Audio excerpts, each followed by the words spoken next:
বন্ধুদের ভালোবাসা আর বড়দের প্রণাম। বেলদা দীঘা বাস স্ট্যান্ডের বটতলার কাছে পৌঁছলেই চোখে পড়বে সেই স্পেশাল চায়ের দোকান। দোকানের নাম চায়ের আড্ডা। নামটা যতটা সহজ, জায়গাটা ঠিক ততটাই আপন করে নেওয়ার মতো। চলুন তাহলে ধীরে ধীরে দোকানের দিকে এগোনো যাক। আর ভিডিওর শেষে আপনাদের জন্য একটা ছোট্ট সারপ্রাইজ অপেক্ষা করছে। দোকানে ঢুকেই প্রথম যে জিনিসটা মন কেড়ে নেয় সেটা হলো এখানকার অসাধারণ অ্যাম্বিয়েন্স। ছোট্ট একটা জায়গা কিন্তু কত যত্নে সাজানো। চারিদিকে ছোট ছোট গাছ, দোকানের কর্নারগুলো সবুজের চাদরে মোড়া। মনে হবে যেন শহরের ভিড়ের মধ্যেই একটা ছোট্ট শান্তির দ্বীপ। কাঠের বেঞ্চ, হালকা আলো আর সেই গাছের পাতার ফাঁক দিয়ে আসা হাওয়া, সব মিলিয়ে এমন একটা পরিবেশ যেখানে বসলে সময়টা যেন একটু থেমে যায়। অভিজিৎদার এই চায়ের আড্ডাতে ঢুকলেই আপনি পেয়ে যাবেন নানা রকমের ভ্যারাইটির চা। কাশ্মীরি কাওয়া থেকে শুরু করে পুদিনার চা, তুলসী চা, গোলাপ ফুলের চা, দার্জিলিং চা, গ্রিন টি, লেবু লঙ্কা স্পেশাল চা, অপরাজিতা ফুলের চা, জবা ফুলের চা, আরো কত কি। এখানকার বিশেষত্ব শুধু চায়ের স্বাদেই না, প্রতিটা চায়েরই আলাদা আলাদা স্বাস্থ্যগুণও রয়েছে। দোকানের চারপাশে ছোট ছোট নোটে সেই সব চায়ের উপকারিতাও সুন্দর করে লেখা আছে। অভিজিৎদার দোকানে চা পাতার কোয়ালিটি নিয়ে কোনো কম্প্রোমাইজ নেই।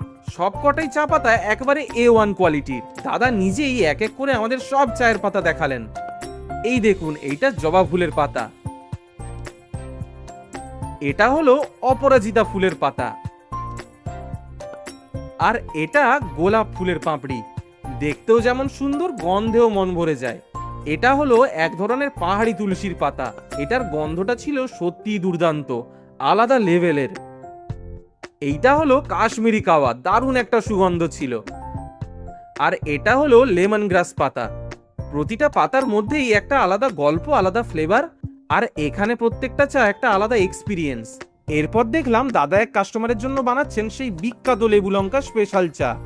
দেখতেই আলাদা, আর স্বাদটা কেমন হবে সেটা ভেবেই কৌতূহল আরো বেড়ে যায়। যারা এখনো লঙ্কার চা ট্রাই করেননি তাদের জন্য কিন্তু বেলদার এই জায়গাটা একেবারে মাস্ট ভিজিট। একবার ট্রাই করলেই বুঝবেন কেন এতটা স্পেশাল। আপনারা কারা কারা এখানে চা খেয়েছেন আমাকে অবশ্যই কমেন্ট করে জানাবেন। আর আপনাদের ফেভারিট চা কোনটা সেটা শেয়ার করতে ভুলবেন না। আমরাও দাদাকে এবার চায়ের অর্ডার দিয়ে বললাম, আজ এমন একটা চা বানাও যেটা খেলে সারা দিনের ক্লান্তির পর মাথাটা একদম যেন ছেড়ে যায়। দাদাও একদম তৎপর হয়ে শুরু করে দিল চা বানানো। দাদার হাতে স্পিড যেমন দারুণ, ঠিক তেমনি পরিষ্কার পরিচ্ছন্নতাটাও একদম সুন্দরভাবে মেনটেন করছিল। চা বানানোর সময় দেখলাম দাদা তার মধ্যে লেমন গ্রাস দিল, তবে লেমন গ্রাসটা একটু ফুটতেই একদম খুলে গেল। দারুণ ফ্রেশ একটা সুগন্ধ চারিদিকে ছড়িয়ে পড়লো।